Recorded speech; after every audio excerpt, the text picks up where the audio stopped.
जब काशी से आए तो वृंदावन में हमारा कोई परिचय तो था नहीं, तो एक संत से मिले तो उनसे कहा अगर हमें 3 दिन वृंदावन रहने को मिल जाए तो हम दर्शन कर लें। बिहारी जी के नाम सुना था, कहाँ है बिहारी जी कुछ पता नहीं। तो उन्होंने एक जगह हमको रखा और जब यहाँ दर्शन किया, रास और कथा सुनी।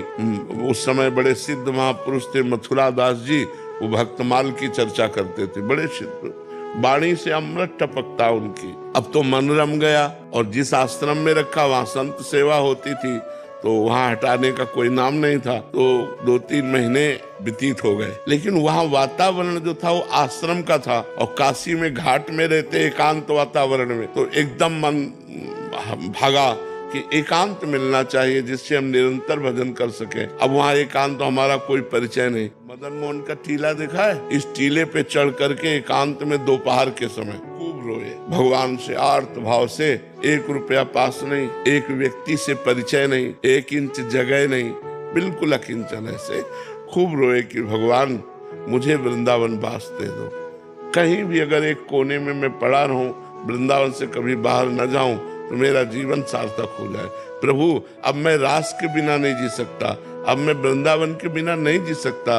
रोए बच्चा, जब खूब रोए, घंटों रोए और रो करके अब सोचा कि अब चलो काशी चलते हैं। पुनः जैसा हमारा जीवन था, तो जो ही उतरे तो एक छोटी सी इतनी बड़ी लाली गौर वर्ण की हमारा अचला पकड़ा। दोपहर का समय था और बस ऐसे घूमने लगी चारों तरफ और बोले थी जाएगो बाबा जाएगो। तो हमारी तो कुछ समझ में नहीं आ रहा था क्योंकि भाव में एकदम उतरे थे। अचला छीना ऐसे चल दिया। जब आगे चले तो हमारे दिमाग में आया ये लाली क्या कह रही थी, जाएगो बाबा। हम ऊपर सोच के आए कि काशी जाना है, ये क्या, ये लाली क्यों।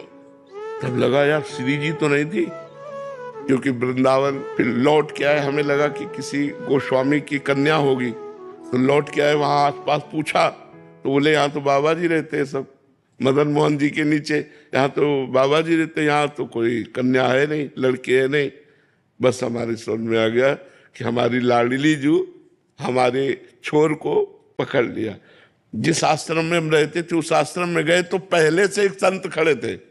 उन्होंने कहा बाबा एक महेशानंद गिरी जी संत हैं, आप उनको नहीं जानते, उन्होंने आपको देखा है, वो आपसे मिलना चाहते हैं। उनका क्यों, जब जानते नहीं तो क्यों मिलना। बोले हमें पता नहीं लेकिन आपको बुलाया है। हम गए, बोले वहां जहां आप रह रहे हो वहां अनुकूल आपके नहीं होगा, एक कमरा है एकांत में, आप यहाँ रह लीजिए। आप क्या व्यवस्था लाडली जी की, और आज देख लो सब व्यवस्था उन्हीं की।